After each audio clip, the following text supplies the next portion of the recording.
command. They are fans of yours. Go talk to them. Glass of water, another drink, a trance of music given to a room, a manner of faith and direction, lyric and stricken with music. No need, minute, roundabout characters. When things slow down, we kill one off, and they pile up without another thought, line on top of line, and that is how a shirt is made to size. Formula 2.4. There's no way to follow that, so I got one more translation. This will be fast.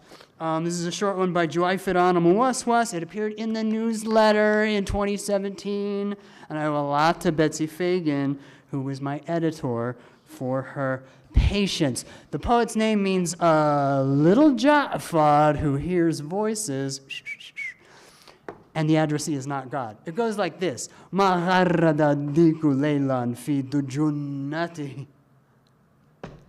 Under cover of the night, the rooster makes no sound, except on nights I strive along the pathway to your door. Not every eyeful leads the peeper to delight. At night, the joys of bed rest are what's best, except on nights I mount the dark, desiring you. Braving a pair of linked shackles, I am playing with my life when I come to you. Sweet hope, I am calling out amid the night's black suit to the stoker of the flame, licking this wretch's heart with no care for his welfare or his reputation. You, who for treachery and fickleness are unsurpassed by all the jinn and mortal men living put together now. And praise heaven, I have a tie-in now that's going to make it easy to the original solo material that we've got tonight. Here's something I wrote in 2019. It's called The Palm, because I was back in San Diego and very glad to be around palms again. It begins with an epigram by Ibn Rumi. Not the well-known Rumi I mentioned earlier, but an Arabic poet, a comic poet by and large, of the 9th century. These first 4 verses are full of wisdom, and the rest is just all going to be by me. So here's Ibn Rumi. A palm grove is slow to give back to the planter, but a happy return is assured when the leaves start to show. Time sustains the palm when other stumps wither. In a race against wheat, the palm is the winner. Side by side they stand, the burnt and the spared. Along the roadway I traveled on to go be mommy's friend. Look at the stairs I used to fall down. Another bad swallow coming back around. When I blew doors, there was less damage to the ceilings and their floors. I'm gonna smoke and ride tonight. Another line driven from my mind by these ones, unrepeatable. Try them and see. I made a poetry tonight, and I don't think it's just me when I plunge into night, and every tree visible is the palm. It's true what Ian says. I have a second book of poems. Its release date is 15 days away. So tonight is not the launch. Tonight's Will's reading. And in fact, this is where I get to...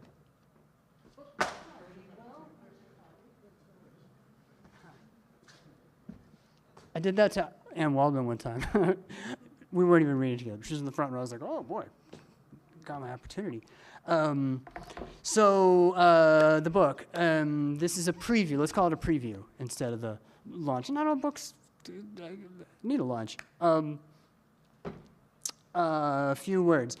Farida Mereb did a fantastic job on the cover, and she deserves everyone's compassion. Picture being a designer for a poet who thinks they can draw. Oh, that's a bad assignment. And the same goes for poor Patrick Durgan, who's not only the editor of Kenning editions, but typesets many of the books, including mine. And Patrick and I have been friends for like 20 years, so it was fantastic to get to work together again with him. And also, I should mention Surapits, which I didn't even prepare a patter for, but this is an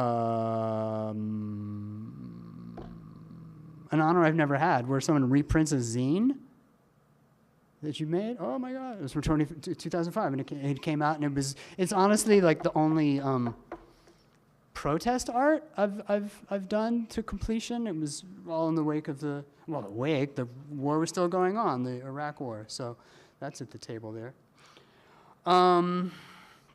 As for the book, it has poems about 4 different mythological characters: Saturn, the devil, Hades, and the sun.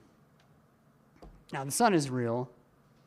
Oh gosh, Saturn is real too. But in any case, I'm not going to read the sun, because that's the song. I don't feel like singing tonight. And the hymn to Hades is just too long. So I will read the one about Saturn, which is from the first couple of months of pandemic when it was impossible to go anywhere. And it is called The Flea's Pilgrimage.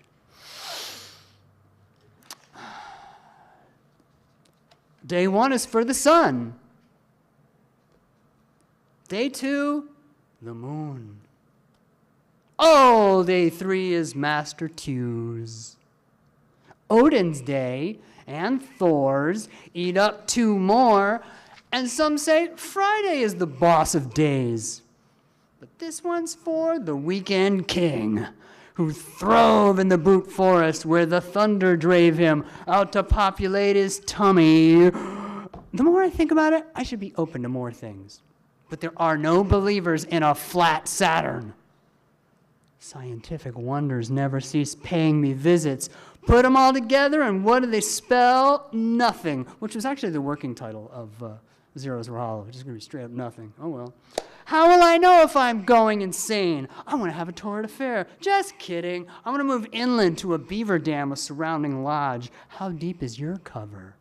When it's over, you can tell me. I will listen.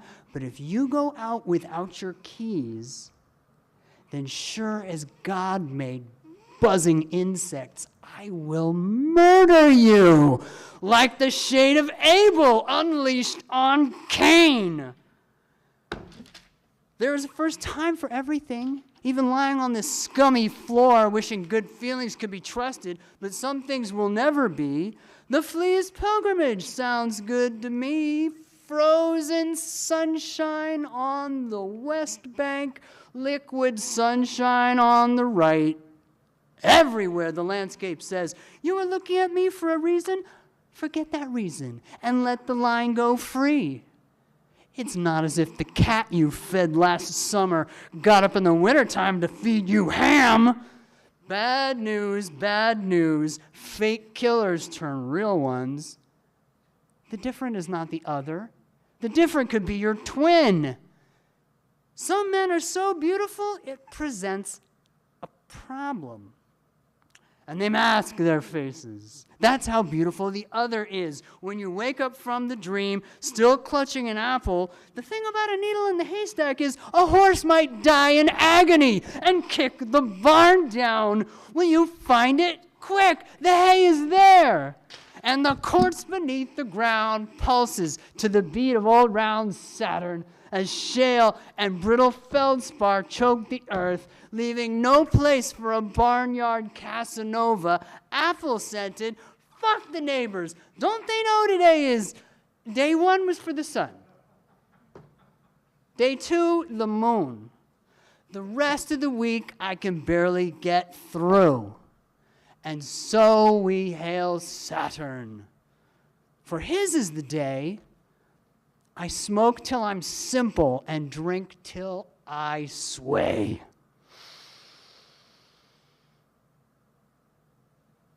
And as long as you're all worried about me, let me follow it up with the other mythological character of Zeros Are Hollow, the one I just mentioned a minute ago, a poem called Hoof Prints in the Snow. A seasonal favorite. It's your standard creative writing exercise. If you had to write verses for the devil, how many of you have done this? Hey, John Milton's in the house. Woo! Here's my best attempt at how it would go. The devil is easy to mention. The devil's name isn't hard to say, but have you seen the devil's poetry? It's everywhere.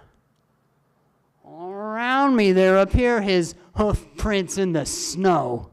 And let me tell you, the devil loves to caper. The devil loves to leap about.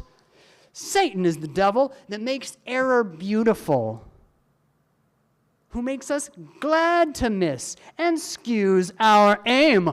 Pinching my clay, he maketh me. Keep going, says the devil, and tell the tale about how I, in fair distortion, sang the people from the path.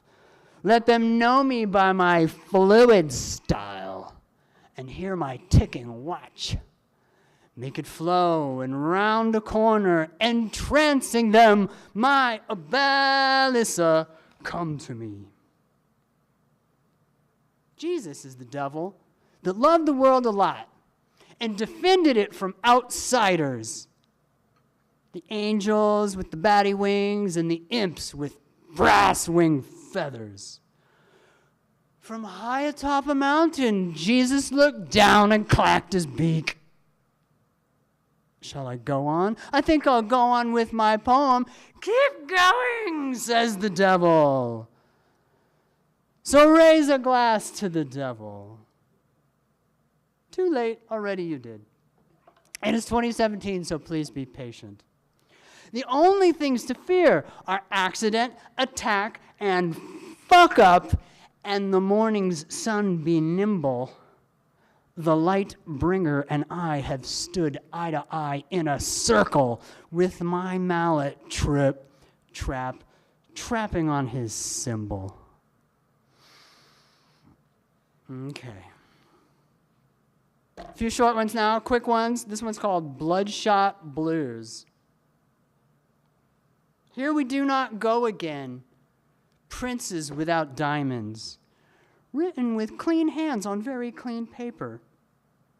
For everyone, the hardest one. Same dollar question, man, from the same city.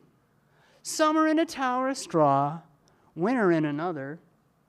More Rapunzel than a Cinderella, 10% of nothing? Why, that's chaos. You gotta lose count. Sleep sitting upright and file yourself away. I don't want a hug. I just want 2 kisses on my bloodshot blues. And now this one's called Having Fun. Have an awesome summer. The cicadas cheer you on. Have a crappy summer, you'll discover. It isn't easy to exceed my love and feeling. You get a lot of, I am here for you, but not when you're like this. Or, I don't know how to put this. Or make it up to you tomorrow. Or, I don't want you on your back foot, but your tennis elbow has a glass jaw, and at least you're pain-free now. Mean dogs on the beach, that's how it goes sometimes, just when you're having fun. I feel like all of my poetic vices are wrapped up in that one. You start fast, end faster. I got another short one, it's more disciplined. I call it The 4 Blows, which is a real thing. I am forbidden to mention what gives the world its unity. Every text an allegory, and every brick a pillow. A grave was dug, and then another, in the shape of 4-leaf crosses, for caskets to be laid in arm to arm. Oh, my life I have been gnawed by fleas. International bad looks. about a half of one as the perpetual drumming, grinning, smoking. The plants are panting, and the whole place smells like feet. Well, if you want to be an actor, then you have to use your eyes. I wish for things to be made plain, and now this happens. The four blows. Which is a real thing I mentioned. It's when when a dervish gets initiated, boop, boop, boop. 2 eyebrows, mustache, beard, gone. That's the 4 blows. This, on the other hand, is a political poem called Fair Play for Yemen. It takes too many turns to be politically helpful, but it is sincere. And the explanation here is, well, you may have heard of Uwais al-Qarani. Uwais, who lived in Yemen. He was a contemporary of the Prophet Muhammad. Never met face-to-face with the Prophet Muhammad, but learned of his ministry in dreams, and that's how he was led to adopt the faith. And so for anyone who ever leveled up without a teacher, Uwais is like the patron hero. In fact, there are Sufi teachers who spark up without a sheikh and become a sheikh themselves. They will sometimes adopt the title Uwaisi. And there's even Sufi orders called Uwaisiyya because they were started by some upstart. Very encouraging. You could compare him to Hayy ibn Yaqdhan if you know what I'm talking about. Like, that's a fictional character. Also, Sri Ramana Maharshi, any devotees? He took off at the age of 15 to the Holy Mountain in 1896. Never had a teacher, and was a sage to millions. Anyway, the poem begins, in United States, we have something called outsider art. Not in the sense of foreigner, but an artist who did not go to school. It is an art term. It is like Uwaisi. You know Uwaisi? Oh, it is the most beautiful thing. The tales of abject holiness. The tutelary figure for the teacherless. In every village there should be. Uwais came down with Hansen's disease and beat it back till just a coin-sized patch remained on the companion that the prophet never met except in dreams. He fought and died a couple places. Mausolea stand for him all over. No! The Caliph Omar jumped from his seat. Find him if you can and make him pray for me. A joint pet project of the Ayatollah Khomeini and Hafiz al-Assad, the Uwais al-Qarani Mosque in Raqqa got blown up just last year, spray painted on it, who has no sheikh. His sheikh is Satan. I hate those people, and the mullahs, and the stupid kingdom, and the arms dealing, good life stealing, United States of malignant bullshit, where Raytheon is the shit you're on most of all. Oh, tell me please, without United States, what ISIS would there be? Oh yeah, and Israel, as in the state of, I am not playing Operation Rescue every artist in the countryside, their families, and their works, and together we will hold a sign, and together we will make it say, Fair Play for Yemen.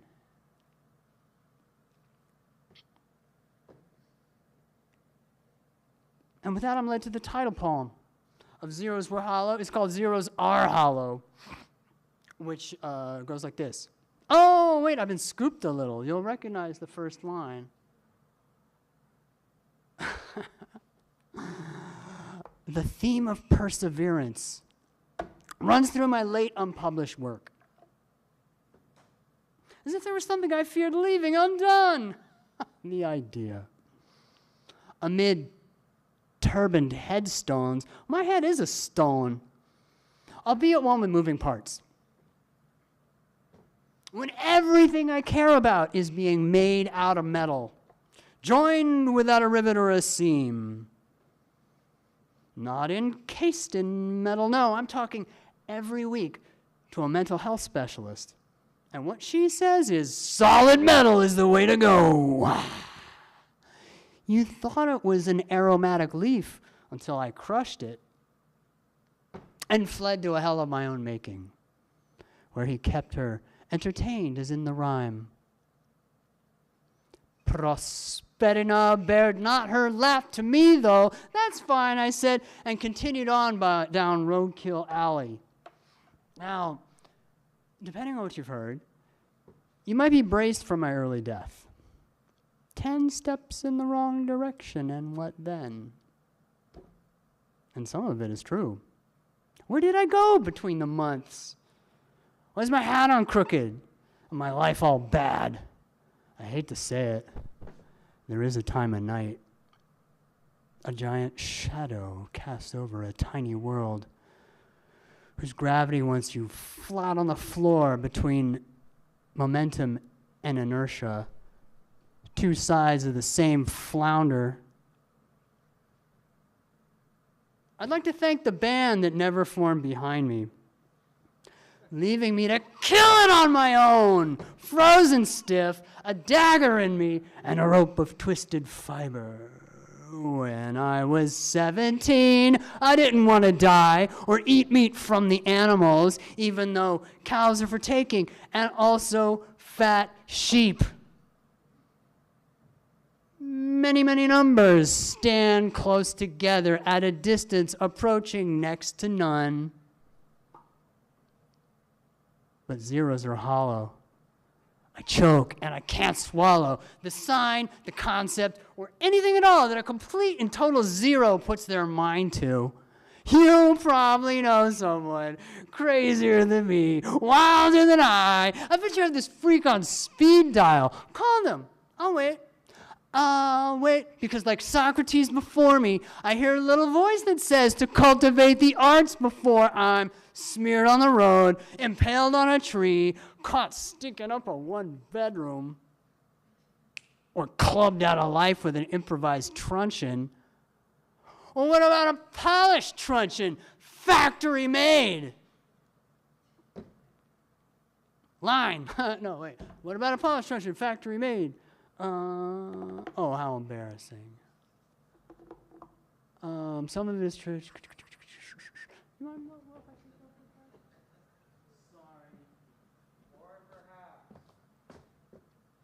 Or perhaps at the warm reception after a reading in another town, it will happen that the cup falls from my hands, and then my legs from underneath my body and hands are clapped to mouths, and there is a puddle forming in front of 10 poets.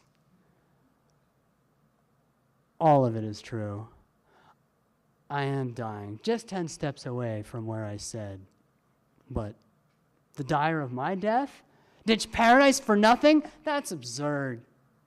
I'm a little guy, stone tripping down the hemlock path. It doesn't take many when the ghost blows through me. I will never have these thoughts again unless I write them down in lowercase letters like I seem to be doing tonight. Ooh yeah, hope I don't die, hope I don't die, hope I don't. Let them roll away my throne, Martha! Yeah, I may be an idiot, but at least I am the stupidest fucking idiot who ever lived. Did we not have this conversation from the grave? Thank you to my who was in the footlights there just now? I can give you. I appreciate the line. And I only have one poem left to read. I'll close with thanks again to the universe for bringing us all together, and for the reading by Will Alexander that's about to take place. Well, I was putting together these poems. I noticed how many of the poems I read are just about going out at night. That's all I read about. So here's another one. It's not in the book because I just wrote it. It's called 92 in the Dark. In dot and double circle, shadow, shade, reflected light, and every kind of weather, black on gray. Under the frighten of the sky, the two go up from earth, abhorrent in the weak, pathetic in the strong, to laughter at a table 2/3 round. It was the crumpled napkin of a man that ate a fish, polka pattern, all caught up by something, a rod, I suppose.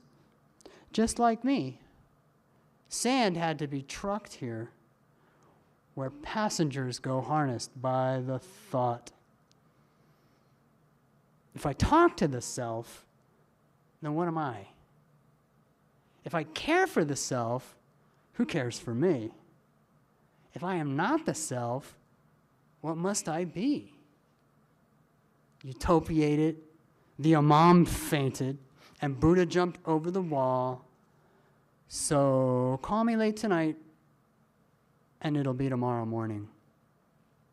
Or call tomorrow morning when it's 92 in the dark.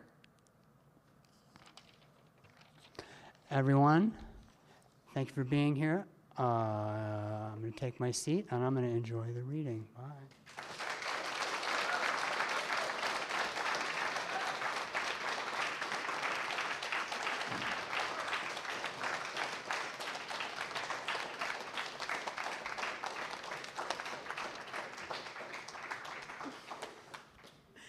David, that was amazing. That was on fire. That was just spectacular. Thank you so much. And I feel so lucky that we get to be here together to celebrate or pre-celebrate this beautiful book. We do still have a few more copies if you haven't picked it up yet. It really is. It's been such a pleasure to spend time with it, and that was so beautiful. Thank you. So Marcella Durand is introducing Will Alexander tonight, but unfortunately Marcella can't be with us in person. She's quarantining, but hi Marcella, she's with us on the live stream, and she sent her introduction, so I'll be reading it on her behalf, but these are Marcella Durand's words. Marcella writes, Will Alexander once said at a reading that the sort of work we do is hard on the body. I think about that all the time, how Will's poetry burns deeply on so many levels, and how the sort of thought, creativity, research, and time it requires is difficult, not only because of the pragmatic demands that such work makes, but because Alexander is pushing through centuries of colonialist histories towards another way of thinking, one that is deeply threatening to our current system. He told me in an interview we did in 2005 that he is, quote, coming from an energy and experience that predates the Western idea of reality, unquote. To do so, he must dispel a formidable array of illusions built by power structures of oppression, the same ones that fostered the Inquisition, the mid-Atlantic slave trade, climate change, and mass extinctions. His is the rare poetry that hums both on macro levels of soul and mind-altering energetic poetic line and on micro levels of precision. His work is precise, his research is rigorous, his words are exact and refract each other to explode shallow, acquisitive perceptions and reveal other, older, richer truths. With deep apprehensions of time, space, and being, he moves us toward imagining a breathtaking spectrum of existence to break us out of the manufactured, compressed form. I recommend close reading his latest book, Divine Blue Light for John Coltrane, to appreciate, as he writes, quote, the syntax of symmetry resounding as an obverse mirroring of chords, unquote. Words that, quote, rise and loop and gather themselves on the other side of themselves, not as artifact or translated merger, but as exploration summons, unquote. I feel strongly we can ease the demand of Will's work by taking up his summons to join him in exploring and seeing completely, originally anew, in traveling and in those travels, find our way back to ourselves amid and of the world entire.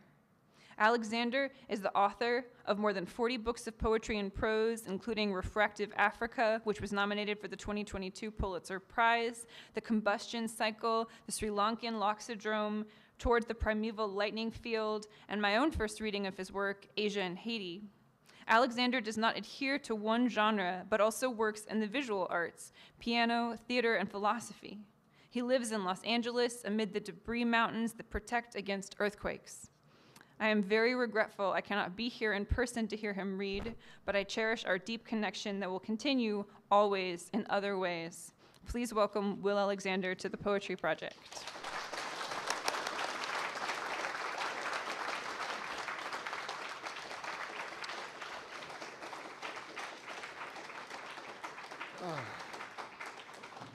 Thank you for the reception, and thank you for the Poetry Project, and thank all of you for being here this evening.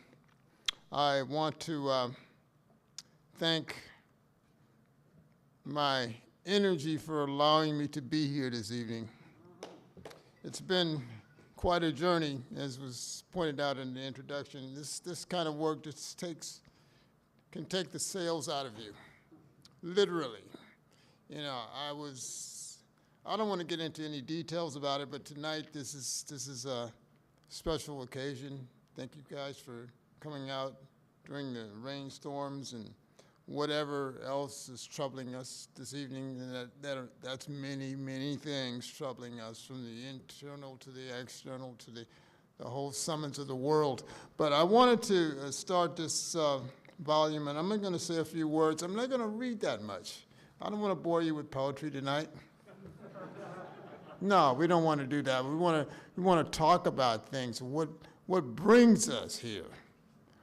A certain kind of I'd say a divine light brings us here, not in a religious sense, but in a natural sense. We are talking about a secular society that has been rampant for, how can we say, I'll say in a general sense, 2,500 years. But we're talking about a situation that has been intense in terms of rooting out any kind of collective connection to invisible forces.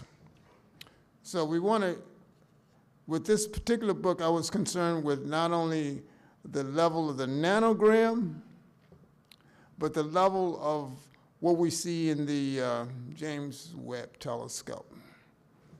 These miraculous suns out there that we have the cognitive mind has nothing to do with anything that we're looking at. We're dealing with an enclosed secular society that is bent on shutting us down with all kinds of measures, from every tape measure, every type of measurement, if it's medicine, if it's a colonial type, I'll say something comical, a colonial pillowcase, or how you sleep at night. It's comfortably. And then people in chat can't even drink a clear cup of water. But we don't want to get into all of that, into any didacticism. We want to get into the reality of what it is to be a being on this planet. And a being, a living being, a full-scale being that the Comedians, the Egyptians, talked about, thousands of years ago, about the totality of the being, the whole being. And we're talking about a reality that has been so secularized, in particular after the past 500 years, that it's been difficult to create a certain kind of an atmosphere, almost impossible to create a real atmosphere where organic beings step out and flourish. And two of those beings I want to talk about this evening was one of the two beings I put in this book, Fernando Pessoa and John Coltrane. I was fortunate enough to take a stroll through Lisbon to Pessoa's house, magical place, where all of his fragments set up in a trunk he used to put out every fragment in, like I do, on pieces of paper. And they've been collected in this, symbolically collected in this vat at Pessoa's house. But I want to talk about the integral nature of poetry and what it does. It transmutes the being in private, and you can just do it in front of a mirror. You don't have to be in front of an audience. But what I'm going to do tonight is not just steer you through every facet and particular of this particular book, Divine Blue Light. I'm going to read portions. You can pick up the rest yourself and meditate on it and think about it and feel it. The thing is to communicate this feeling, this insight. As Krishnamurti says, insight does heal the mind, heals the wounds of the mind. So this is called Condone to Disappearance for Fernando Pessoa. Octavio Paz once said that Pessoa could be walking down the street and he could just practically disappear. And I had the same experience personally looking at Bob Kaufman one day in North Beach. He just disappeared in front of my eyes. It seemed to disappear in front of my eyes. So Pessoa was just naturally living on poetry. So I say a sigil camouflaged by a curious smoke and surcease. There remains your visage enigmatic and crystal, remaining hidden within occulted lingual ravines. At one level, it is known that your appellation is Fernando Pessoa, born 13 June 1888.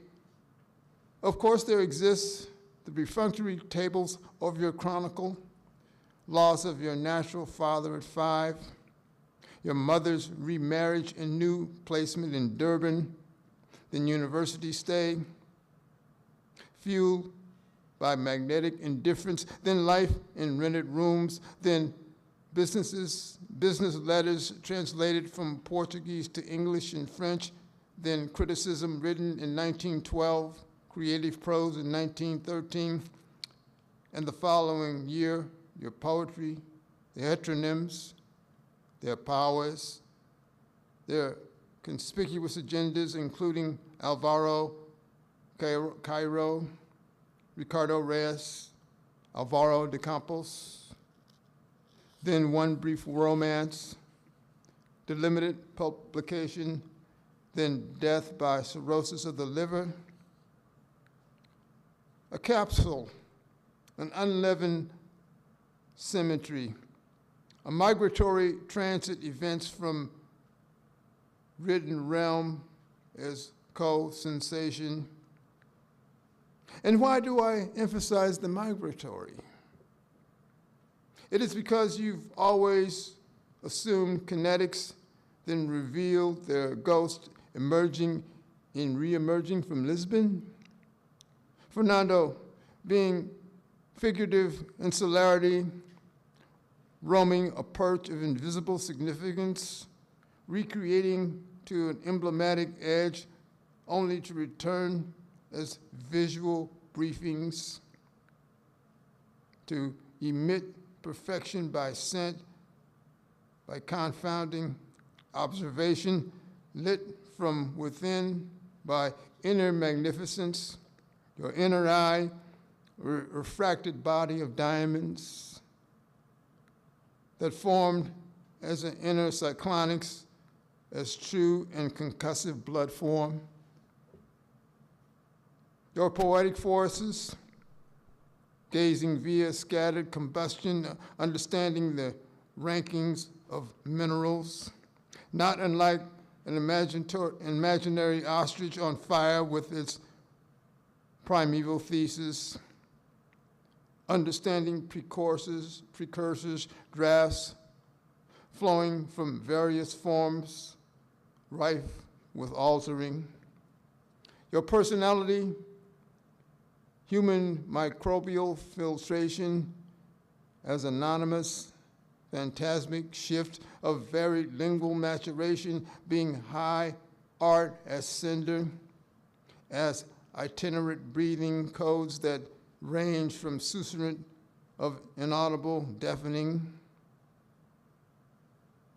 You remained invisible, remaining silently tumultuous, not unlike a primeval calamity, perhaps a burning Richter as a bird housing in your spirit, as Cryodraken, Boreas, as Quetzalcoatlus, symbolic of your oversized lingual spell, spinning your animus of heteronyms not as a gesture of looks or pharaoh figurines. Perhaps in your case, an ashen boreal as projection that spins and declines its range not as cellular density or bilinear architecture, yet never capable of the fire of a galaxy in its range of 3 billion light years and counting. The poem goes on and on. I don't want to just continue to just beat you over the head with a poem, but we want to put this in context because, you know, we're talking about irrigation of the spirit. You know, the irrigation of who we are is anonymous beings really in the cosmos. You know, by the way, until this time period, and say, at least in the West, 1325, there was no real biographies. They just knew you by a name. And in an African-American census was going on in 1825, 1725. They just knew you as John or this or that, you know. And so, in other words, the whole naming of a being has not been totally formalized collectively across our whole human experience. You know, if you were, you know, we will recognize the Romans with the names, but when, you know, I think somebody was talking about Lautréamont, that the great poet Lautréamont was less known than some of the early Romans. So in other words, we're dealing with a grab bag of energy on this planet.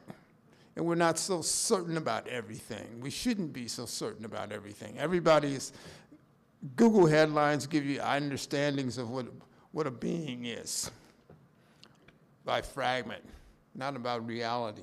And so this is what we're talking about here, this fragmentation. And I'm interested in here is what I'll call it a blaze of riddles. Because the sun exudes a blaze of riddles, there exists a haze of optimal osmosis, of protracted helium that bends via its forceless gruel, via its maniacal translocation to alien ravines, to other planes and possibilities anterior to the sense of chronicle as uninhabited or pure activity. We're really pure activity, dressed up in a haze of ciphers. When you were born and what happens to you across time and space. But do we really know what's going on? Even religions are imported and combustible. The whole Christian chronicle, if you go back to the Council of Nicaea, as Alan Watts put it, they made it all up. And then we're living off of that, basically. And we'll fight to the death, some of us, to defend those ideas. So what poetry does is try to break through these ideas and to break through the mystery. And what I've done in these works is to get down to the level, try to get down to the lingual level of the nanogram. Because I've been known for writing large books. With Mr. Sherry here has published my 600-page volume here of The Combustion Cycle, but here we are, as I say, in a pitch-dark sailing house. Vertiginous, in a pitch-dark sailing house, as alienated, spinning figment, I ambulate as galling paper road, as phantoms blazing in and out of consciousness, as otherness, as alienated other, peering down on myself from a coeval sky, facing a scale that centers ashes as a chronicle of non sequiturs being raised from Saturnian winds. Because there exists nothing except nothing I can squander, nothing that curious bookcases brew, so that fire appears from urns, so that if it were a territorial omen, as electrocuted scar, alive as magical utterance, as Ralphich self-specified in an open form onto random scholarly dust, thus asking myself the one-line equation of how astonishment boils. We're in this circumstance of astonishment, and we don't even recognize it. None of us. We're all in these chronicle ciphers. Oh, when did you graduate? Things like that. Or what did you wear for supper last week? It's nuts. It's absolutely. It's really a society that's insane. So we want to get into what I consider the nanograms of language, where these ciphers boil over and explode and don't, as Charles Ives says in one of his great compositions, the unanswered question. Yes, it's 3-minute composition where these trumpets blare out to the void. They don't give any answer back. There's no answers.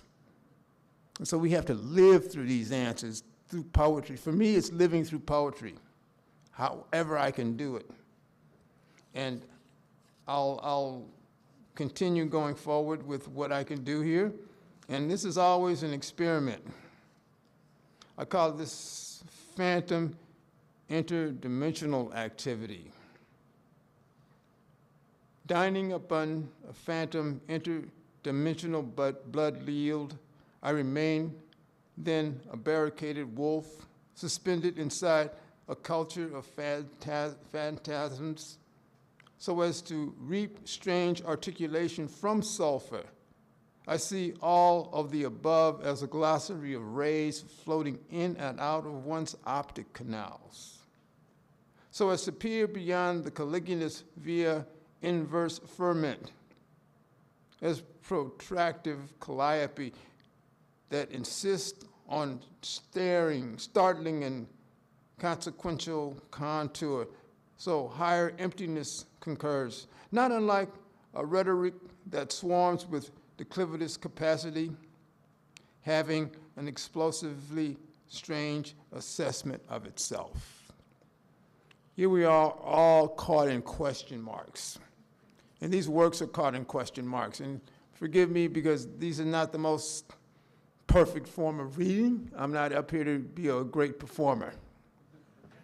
We're talking about putting some kind of insight into the atmosphere, not from me, but from energy that is coming through me. As Michel Ladis talked about, the truth of the poet is that that first line that hits you.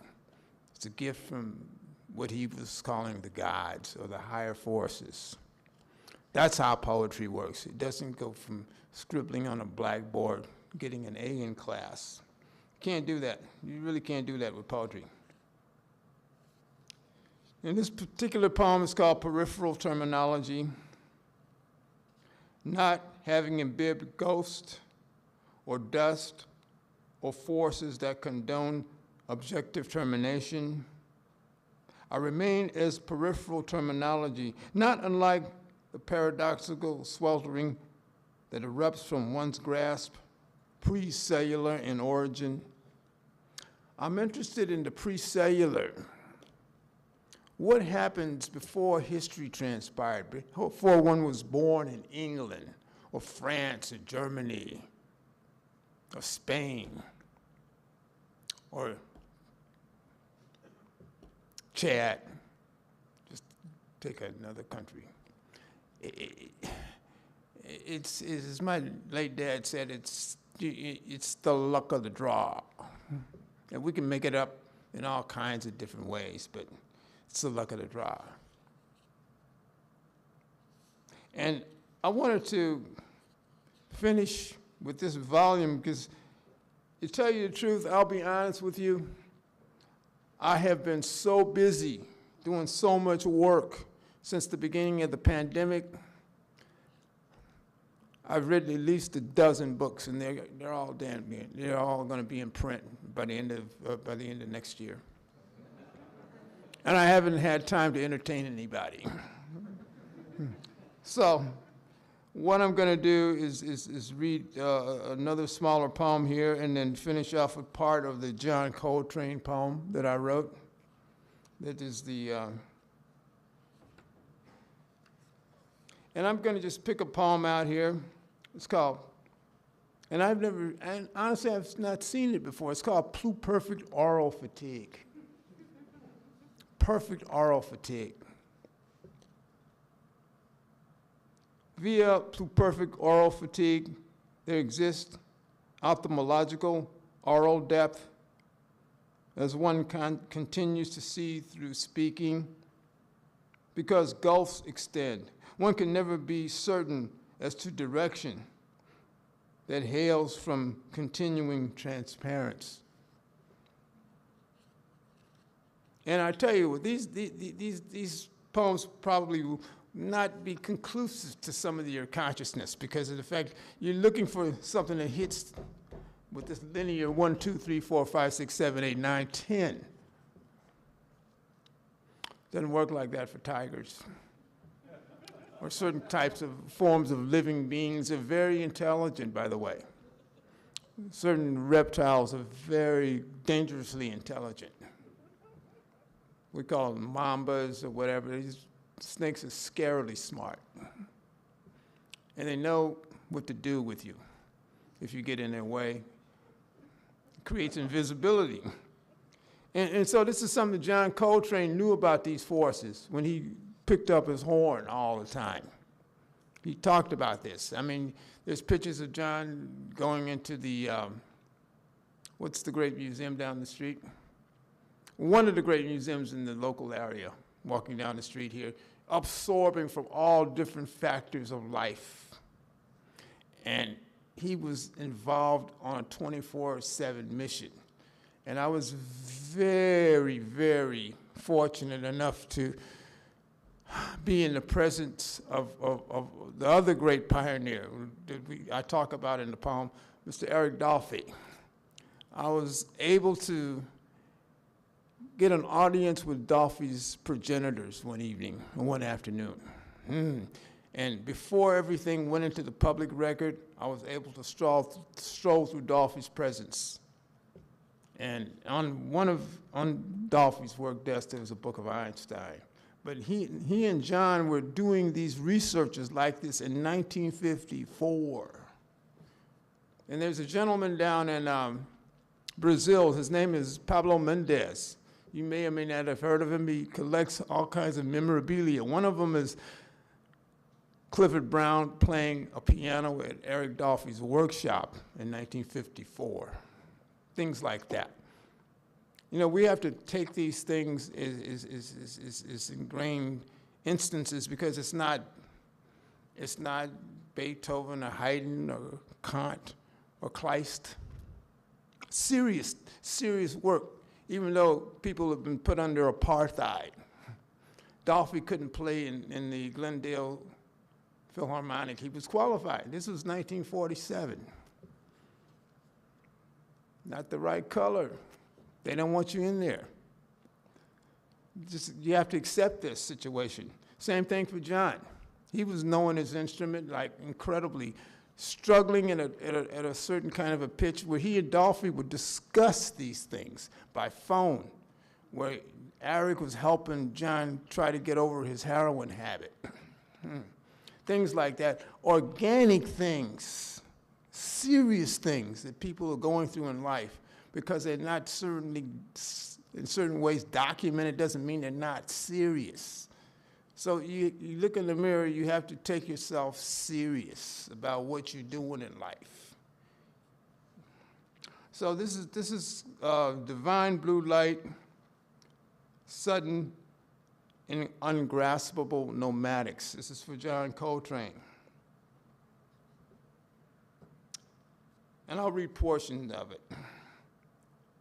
Not as phantom blinding, but the soils of Mount Meru, as quantum, as perpetual, as interdimensional kindling. Its hemispheres colliding, its sprinklage as osmosis, as sonic notation, alive as sonic commentary phantoms, understood into themselves as stratospheric particulars, not merely as tense foundational structures, as a pronoun to be levied as simple sonic ramification. You understood this to be in the infinity of your heart, to be the microscopic musical grammar, not unlike phosphates, as a syntax of symmetry resounding as an obverse mirroring of chords, analogous to 16th notes, rising and scattering of their own accord, much like the residue from diamonds that bake.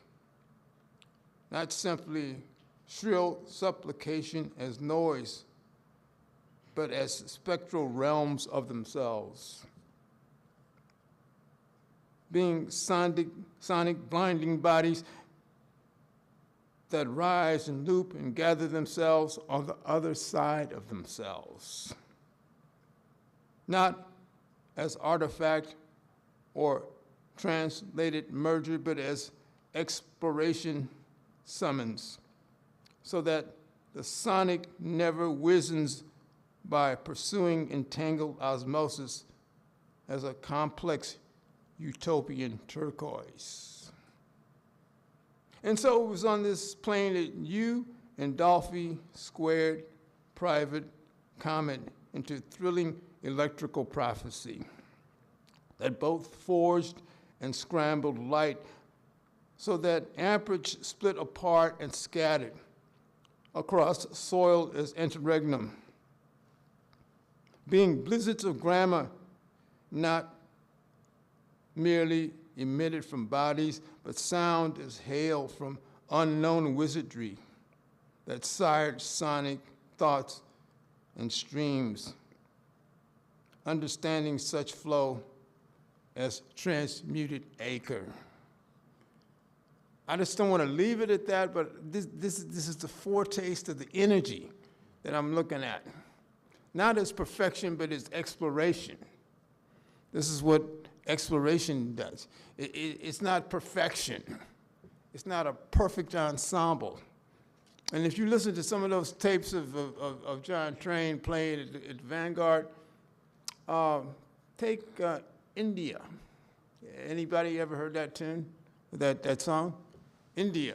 How many people have heard that? Right down the street here at the Vanguard. Okay, but you know, there was some scrambles there in the middle, and when Dolphy starts a solo, he just swallows up John. Not as some kind of egotistical, but it was energy. It was intense. And they were really taking it on. They're taking on their whole lives. So this is what poetry does for me. It's taking on your life, imperfect or whatever it is. Take what you have to give. You can't be perfect before you start writing a poem. You should just write it down. Begin to work with who you are. This is one of the pieces I'll say, one thing. This poem was an interesting kind of odyssey. I don't know if Lady Kate Green, I never met her, but she got in touch with, okay. But yeah, we were talking, there you are, okay, good to meet you. This is for Sian Proctor, the great astronaut. Sian took this poem into outer space. She's one of the few people that took a poem into outer space. And this was taken in outer space, and it's called According to Stellar Scale. It's a short poem. It's for Sian Proctor. Stellar scale, risen above wizened technical complexity, synonymous with the carriage of moons being vapor that rises and electrifies the cells according to true interior functioning, according to voltage that submerged itself while soaring according to balance as magnetic heightening, not as extension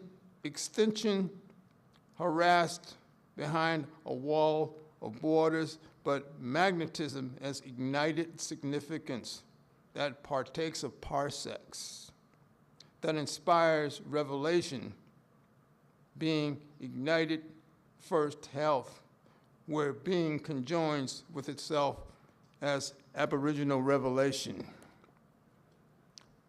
We want to get into, as Coltrane was talking about, original revelation, who you are, not what somebody has told you are, or what you think you know. These are the tests in life that create uncertainty. And you do want to be uncertain in order to open yourself to the greater cosmos of living. And I don't mean that in a theoretical sense. This thing is really true. This is one of many suns. You know, at least in the West, 1346,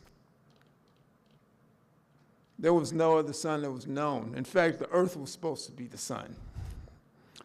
Ignorantly, until for the West, you know, Copernicus came in.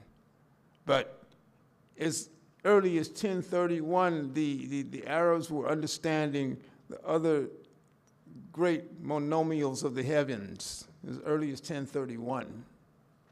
Say they could have got this technology together and moved that Egyptian experience into the higher heavens without Indian slaughter, without the osmotics of the situation that happened with, what's the gentleman's name, Torquemada, and the slaughter of infants.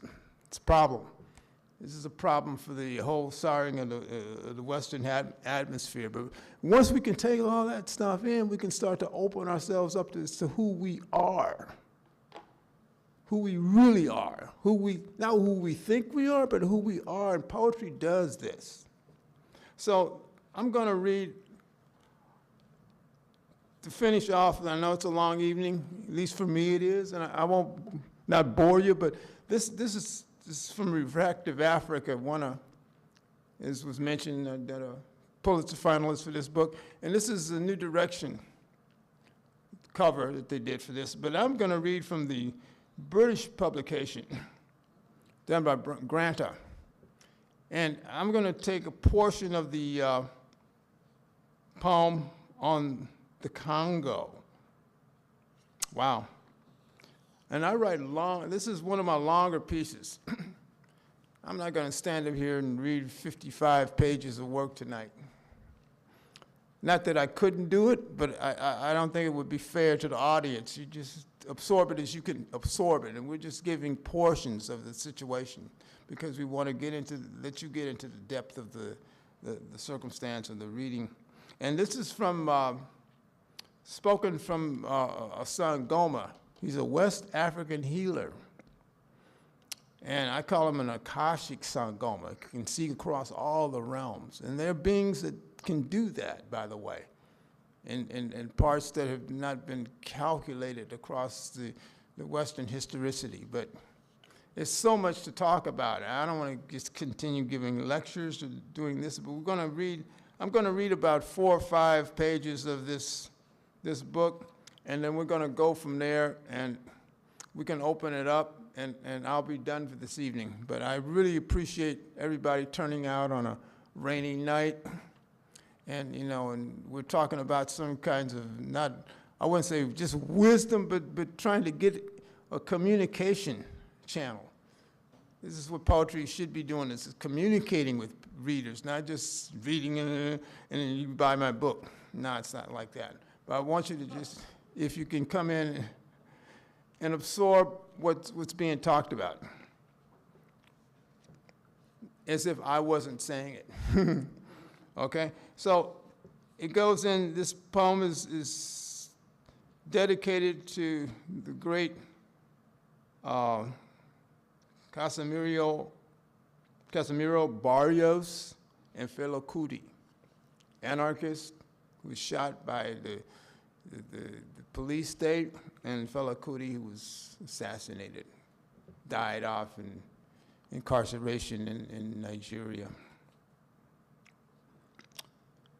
As a Akashic Sangoma, I peer into the Congo as transpersonal witness, as incisively faceted tiger, squirming, having the powers of a shark via forces that sculpt the lenticular as lightning, perhaps a telepathic wakefulness, perhaps magisterial conjuration, creating migrational litmus in my blood, thereby knowing the dangerous template that is the Congo.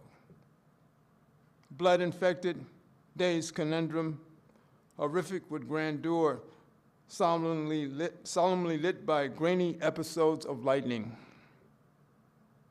Thus, duplicitous tragedy, innate with microcentric suffering.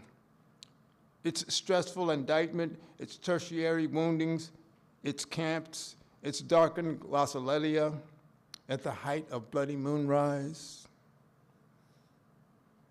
As far as auric markings, I'm never plagued by microtessellation, by extended physical armament, as if under siege, listening to dysfunctional scallops. This being none other than spectral conflict, consulted by looming sentiments, by the spectral and flame that allows the mind to consume itself as refraction, as a smoldering mental sea.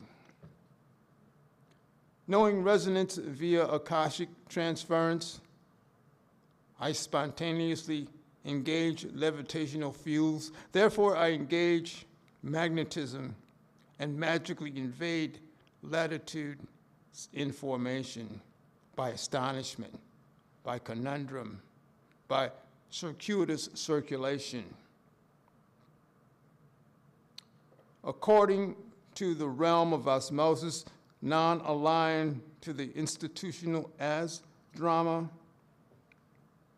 Via intuition, I leap to China and its pragmatic repression, its sociological deprecation. Therefore, I take issue with pragmatic epistles, mechanical as they are with superimposed stasis, conveyed as pointless equilibrium. Always desirous of being, burning roads into swamps, placing taxable recognition on grain, or pulling wayward crops from earth. These are measures that suffocate the Congo with its intricate mysteriums, so that we cultivate endemic demise, so that we cultivate infected tautology that brews via ventriloquial diamonds shattered in such a manner that we become studded with foreign domination that degrades according to wattage via Belgium, or entangled castles in Britain, or psychic swamps in the Vatican. And all of the above sire general psychic clotting, siring a nightmare of particulars, negatively alive with carnivorous anti-resonance, a resonance that reigns as compounded respiration, alive as the global Occident with its self-dephonation as fever, with its thought always active as befouled arrangement, to percussive ostentation as poisoned psychic fuel, as manufactured habitats, as emblematic dysfunction. The Occident, searching for hallowed animal function, for the poisonous protraction as facade that has left us exhausted, enfeebled, burning with quantum negation, with the non-resurrected grafted to negation of ourselves. When the Belgians told us we were purposeless, we believed. When Christian nuns struck crosses across the brow, we believed. We believed that the part of our galaxy was centered in Liège, in the Place Vendôme, in concentrated fumes gathered from London's iconic bridge. Thus, our psychological wattage reduced to phantom galling, to palpitating candles, to broken cellular infernos. Thus, we exist as phantom cobalt and tin, as blind psychic enumeration that issue from itinerant conundrums, creating in our minds complex physical scale, thereby creating Earthstas archaeology, wayward Christian voyage, being none other than spreading micro-infection that attempts at weakening the stability of the soul, this being attempted annihilation, exponential as expanded annihilation, that parallels the triplicate component of the spirit, mind, and body. As a Akashic freedman, I'm able to peer through and beyond the pitch of European corrosion and its attendant psychic confusion that occludes itself via the pole of matter, via the dialectic that begins to feign itself through properties that evince mechanism as upgrade, so that it kills and scatters all indigenous subtext. In order for indigenous power to ascend beyond abstruse delimitation, we must decipher printed reams according to post-colonial dossiers on Christ. This remaining our charred psychic vicinity co-woven with implanted prevarication, with its slaughtered spinning in verbs, not unlike Mosh, Shombe, and the Kabilas, being sired and kept alive, tenacious psychophysical noise as racket, as modular drones sent to root out our secrets, all the while concocting a sun that descends and rises on obverse slaughter fields, where nausea perfects its phantoms, on earth where all of our corpses are publicly conveyed, crowned by a garland of lizards wrapped around our skulls.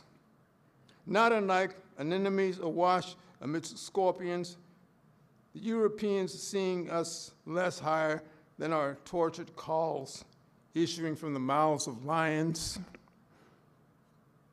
I can keep going. It's a very, very long poem, but we want to at least give you some sense of the situation that is the Congo. By the way, I don't want to end with a lecture, but the situation that in Niger or the Congo, does anybody know the GDP of the average family in those regions? Anybody? Anybody? $900, give or take a few dollars. But in Switzerland, what's the name, the co-foundation, it was mining uranium in Niger, and the average household in Switzerland that I recall makes $105,000 a year. This is the kind of balance we have on this earth.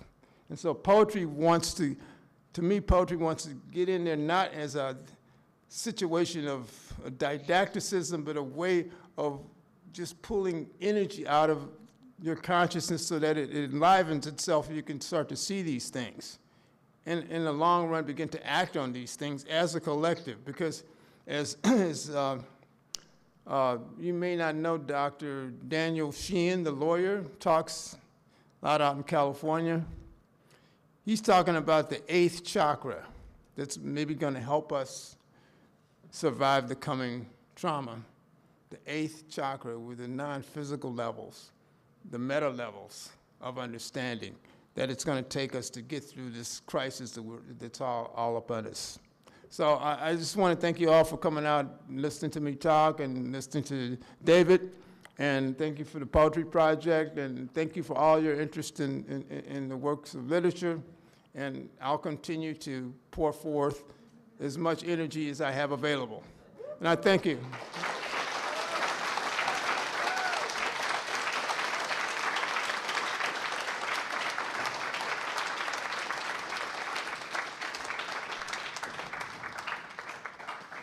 Thank you so much, Will. That was truly astonishing. I feel so grateful. I feel psychically irrigated. And thank you so much, David, and thank you so much, Ian, and thank you, Marcella, for your beautiful introductions, and thank you extremely, Rebecca, for your wonderful work captioning tonight.